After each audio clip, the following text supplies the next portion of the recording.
Stocks closed mixed on Wall Street. The Dow Jones and S&P end with cuts while the Nasdaq sees minor gains. Rising treasury yields exert pressure on equities.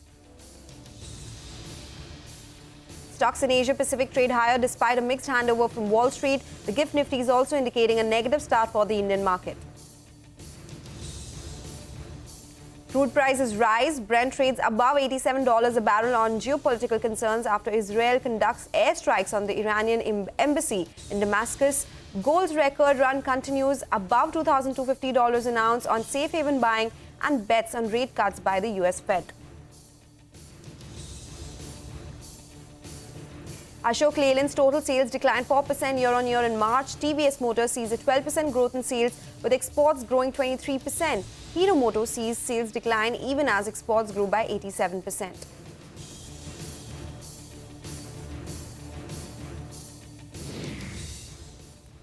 Good morning in the Mumbai News Center. I'm Sonal Bhutra. You're watching Power Breakfast. Those are the top headlines. And before we discuss them in greater detail, let's take a look at what the Asian markets are doing. Well, it was a mixed handover that we got from Wall Street, and that is something which is reflecting in the Asian markets as well. However, the Taiwanese index, that one is up around 0.8%. We have the Hang Seng with gains of around 2.5%. Not many which are in the red today as far as the Asian markets are concerned. The Nikkei 2 is higher by 0.4%. The Kospi is up 0.2%. So despite that mixed handover, Asian markets are in the green right now, largely that is. The GIFT Nifty, that will come up for you on the screen, and that one is indicating that the start for our own markets after that stellar run yesterday could be in the red. A 50-point downtick is what the implied open on the GIFT Nifty is suggesting for our own markets. Let's talk about the US markets now, because Wall Street ended mixed on Monday. Dow Jones lost almost 250 points. The S&P lost 0.2%, while Nasdaq added 0.1%.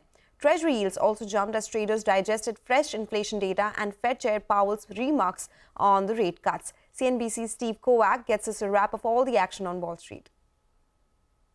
U.S. markets finished mixed on the first day of trading in the quarter as Treasury yields jumped while traders weigh inflation data and its effect on Fed rate cuts this year. The Dow lost 241 points, the S&P 500 dropped by 11 points, and the tech-heavy Nasdaq added 17 points. A new study says Americans need a six-figure salary to afford a typical home in nearly half of the U.S. states. That's according to Bankrate, a New York-based consumer financial services company. According to the analysis, the median home price in the U.S. is just over $402,000. And to afford that, you need an annual income of $110,000. Some of the most expensive states for aspiring homeowners are California, Hawaii, and Massachusetts, while the most affordable are mostly in the South and Midwest. They include Mississippi, Ohio, and Arkansas. Microsoft will start selling its Teams app and Office software separately worldwide. The announcement comes 6 months after it unbundled the products in Europe to avoid a potential antitrust fine from EU regulators. The European Commission has been investigating Microsoft since Slack filed a complaint 4 years ago. The rivals say packaging the products together gives Microsoft an unfair advantage. That's what's happening here in the U.S. Back to you, Mumbai. Okay, all right. Let's also listen into some important opinion coming in from the U.S. market experts on the current inflation trajectory and the probability of a rate cut. Inflation has, for a couple of months, remained a little higher than one might have hoped. I'd describe it as firmer. Chair Powell over the weekend, having seen the incoming data, was clear that the three-cut dot plot is conditional on the data playing out as expected. And so I think right now it's really much a wait and see. The Fed's in no rush to cut, and the data may be firmer and they may not cut. We'll see. I think the desire would be for inflation to continue to come down. It has come down much more slowly. So look, one should expect people to have slightly different views. Those are not diametrically opposed views. I thought the last time around that the dot plots would lean towards 2. I was basically off by one voter or one member. So I'd observe it and think it's what you'd expect. If we go back to the higher for longer kind of discussion, that would be an issue. For now, we're in a high for longer discussion, which means rates can stay at these elevated levels, but the next move is a rate cut. I think what was really damaging last year was the idea that we're not entirely sure how far the Fed is willing to take rates higher and hence damage the economy in its inflation fight. And I think really the December FOMC meeting, which was emphasized again at the March meeting and in Powell's speech last week, is that really they're not willing to sacrifice the economy to get inflation to 2% in a shorter timeline. They're okay with bumps in the road. They're okay with inflation getting to 2% over a 2-year time horizon. And we don't have to fear. We can actually cheer resilient, strong economic data. Our Lefkovich index has moved into euphoria. Combined with our fair value work, it's suggestive that from a broader perspective, we have to be wary that sentiment is in a fairly euphoric area. I think clearly in the market's mind, this mid-year Fed pivot, which should be during Q2, let's presume, is going to be your focus point. The consensus is for 3 rate cuts this year. City Economics view is for 5. But if you do go down a path where you get a fewer number of Fed rate cuts or even a lack of a pivot, I'd say that probably brings our euphoric concern back into play. Okay, all right. That's all the global market action and opinion that we've gotten as well. But how will these overnight cues impact our own markets? We have a research team joining in with what the trade setup looks like, the stocks that are likely to be in the news, and the action from the FNO space as well. Hey guys, a very good morning to all of you. Hormaz, let me come across to you first up. What is the market setup looking like today? The market setup is looking for a slightly lower start as we speak, but I'll talk about all of this in detail. In yesterday's session, the Nifty, the trend of the Nifty struggling above 22,500 continued. Thursday, we fell short by around 10 points from its record high. Yesterday, we did make a record high of 22,529, but failed to sustain at those levels, eventually ending 70 points off the highest point of the day. But that by no means indicates that we had a bad session. We had a very good session, and the trend is on the upside as the Nifty gained for 6 out of the last 7 sessions now. And from the March 20th lows of 21,710 that we made, the Nifty is now up around 750 points. The Nifty Bank as well, 48,000 now is the next level to watch. We've had closes above 47,000 for 2 consecutive sessions now. Today is also the financial services expiry, so we'll keep a watch on for that as well. The day truly belonged to the broader markets yesterday. The mid-cap index was up almost 2%. The small-cap index was up 3%. So we'll keep an eye out on whether this move sustains going into today's session. Some cues to watch out for. Auto sales reactions will continue as some numbers came in post-market yesterday. Banks and FMCG companies will also continue to report their business updates as the week goes by, and gold-linked stocks will continue to remain in focus as spot gold made another record of $2,286.4 per ounce yesterday. So we'll keep an eye out on all of that. Global cues are not very supportive. The Dow Jones ended 200 points lower. The 10-year treasury yield was up 13 basis points to around 4.31%. The dollar index has also jumped. Crude prices have also jumped, and the rate cut probability in June as per the CME Fed Watch tool is at 58%. So global cues are not supportive, and the GIFT Nifty is indicating a 50-point downtick for our own markets. Back to you. Okay, all right, 50-point downtick. So that is something that we can expect in our own market today. But let's go across to Vamakshi. She'll list out all the stocks to watch out for in today's trading session. Hey Vamakshi, good morning. Well, good morning, Sonal. A couple of monthly as well as quarterly updates in focus today. Let me first start off with the telecom data that came through for the month of January. Reliance Jio saw the 22nd straight month of the highest subscriber addition. In fact, Reliance Jio's subscriber addition pace has improved on a month-on-month basis. Bharti Airtel added around 7.5 lakh users, while Vodafone Idea lost nearly 15.22 lakh users. Ashok Leyland in focus, total vehicle sales were down almost 4% at 22,866 units. Domestic sales were down 7%, while total M&H CV sales were also down around 7%. Atul Autos, the total sales were reported a slight downtick of almost 0.8%, coming in at 3,128 units. TVS Motors total sales were up 12% at 3.5 lakh units. Exports, however, saw much higher growth of almost 23%. Hero MotoCorp total sales were down nearly 5.6%. Domestic sales saw a bit of downturn, 8.7% lower, while exports saw a healthy pickup, up nearly 88%.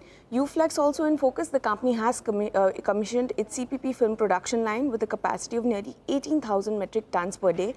BDL reported an FY24 turnover at 2,350 odd crores, and as of April, the company's order book stands at 19,468 crores. South Indian Bank's gross advances grew at 80,337 rupees, 7 rupees crore.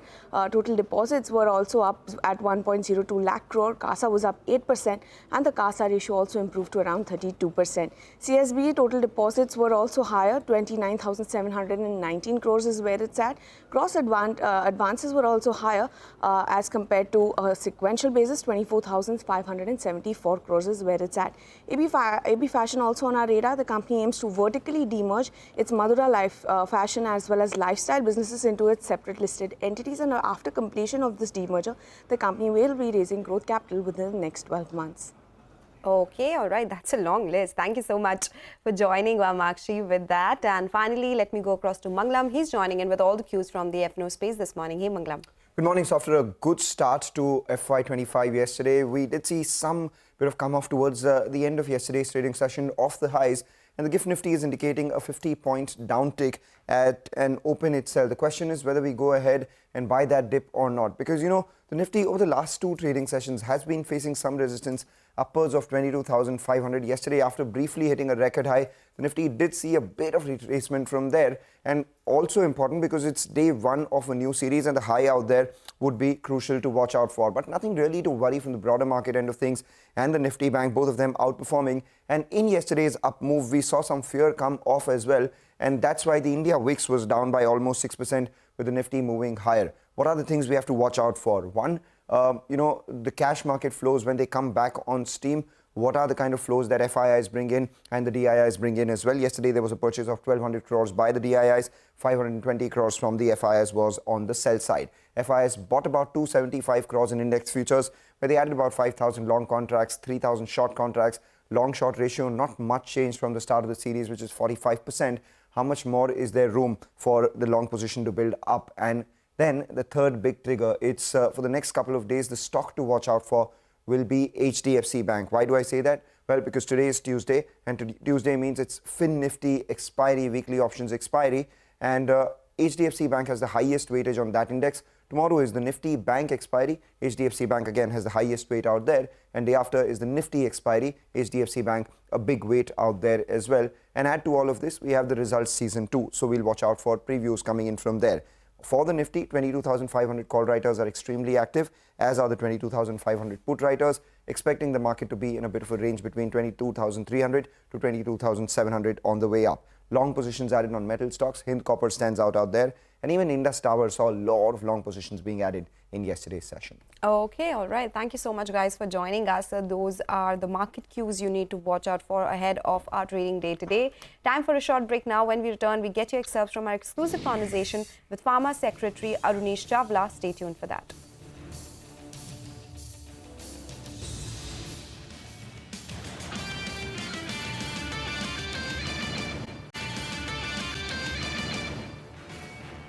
Welcome back. You're still tuned into Power Breakfast. While Pharma Secretary Arunish Chawla has warned that companies which fail to submit an undertaking by May that they've complied under the new marketing code will face action. The government recently came out with a uniform marketing code for pharma companies to curb unethical practices in the sector. Listen in to that conversation. Based on the ethical marketing practices which are enshrined and well accepted internationally through the World Health Assembly, it brings together the MCI regulations which guides the conduct of doctors, the Drugs and Cosmetic Acts which has clear rules and guidelines for how claims and comparisons are to be done, how a product is to be projected in the market, and what are the red lines, how it is not to be projected in the market. It brings together the Income Tax Act, the codal provisions of the Income Tax Act, because how an income should be computed, imputed, and what are the penalties for its violation. The UCPMP is a unified codal framework which brings these very important statutes together. Okay, all right, that's the word coming in from the Pharma Secretary. But moving on, there are no restrictions on importing cars from China under the new EV policy as long as companies meet investment and other criteria. That's the word coming in from Rajesh Singh, the Secretary at the Department for Promotion of Industry and Internal Trade. Speaking to my colleague Parikshit Luthra, he also said that he has advised all government departments to disburse production-linked incentives on a quarterly basis. Listen in.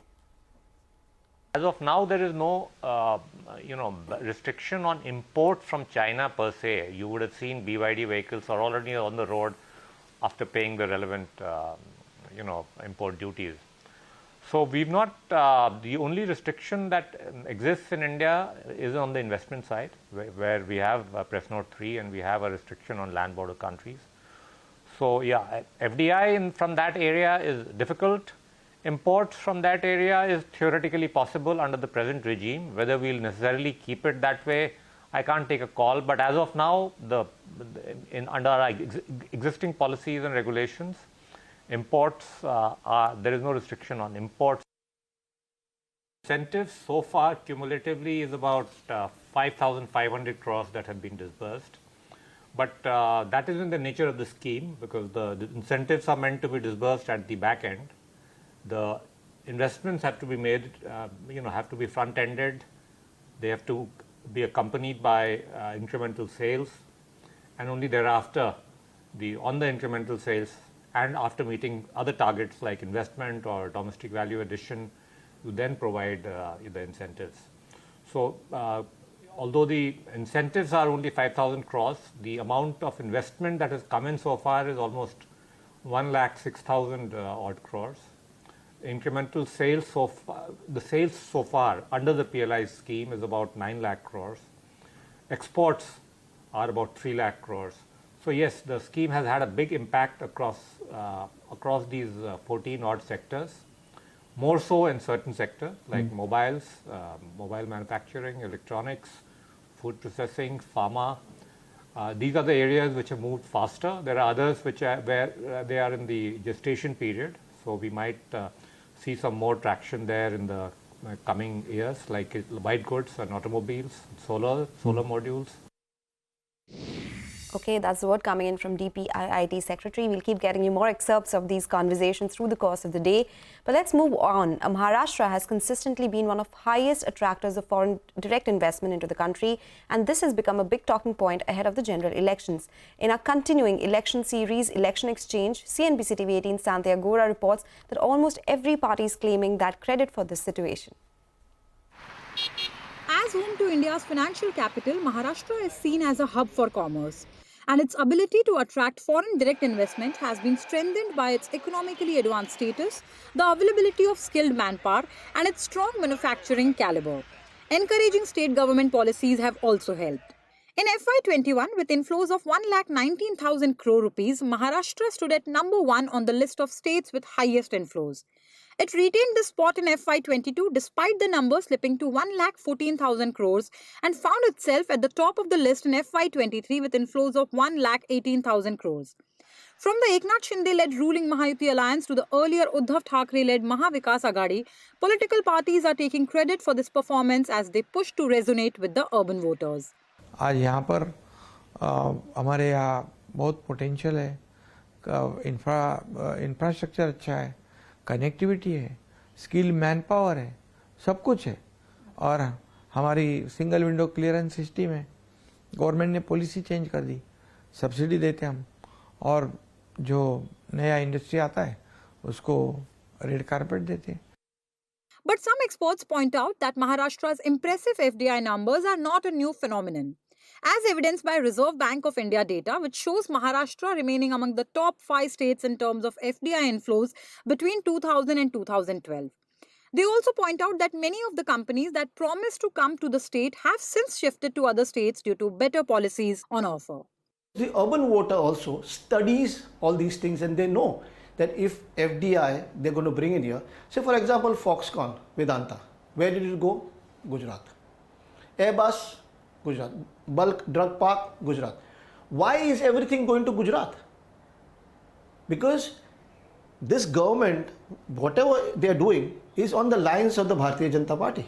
And for Bharatiya Janata Party, You go, the bullet train goes from here to Ahmedabad. Everything rests in Gujarat. The opposition is also using this to poke holes in the claims being made by the BJP, the Ajit Pawar-led NCP and Eknath Shinde's Shiv Sena, and says urban voters will see right through the state government's claims. Maharashtra has always been, since the opening of the economy, Maharashtra is a leader in attracting FDI, which constitute about 27% at the national level. As you mentioned about Chief Minister, last time he said that he has attracted 1.50 lakh crore investment. What happened to that investment? I think the government will have to come out with a white paper. Despite a few setbacks, however, one cannot deny that foreign companies have shown interest in coming to Maharashtra over the last 5 years. Belgian drink and brewing company AB InBev, with a plan to set up a 600 crore rupee plant, and Microsoft investing 3,200 crore rupees to set up data centers in Pune are some of the latest to sign MOUs. And BJP and its allies are sure to make the consequent promise of jobs and potential for better infrastructure to try and win votes. In Mumbai, Santi Agora. Okay, all right. That's an interesting story. And of course, we'll keep getting you more of such takes on our election exchange as well. But here's a quick programming note. CNBC-TV18 presents India Exchange, where market experts and industry stalwarts will collaborate in insightful discussions on India's economic path and the evolving dynamics of the Indian market. Don't miss out on this. Tune into CNBC-TV18 on April 4th, 5:30 p.m. onwards. Okay, with that, we'll slip into a break. Up next, we get to the cues from the commodities market, so stay tuned for that.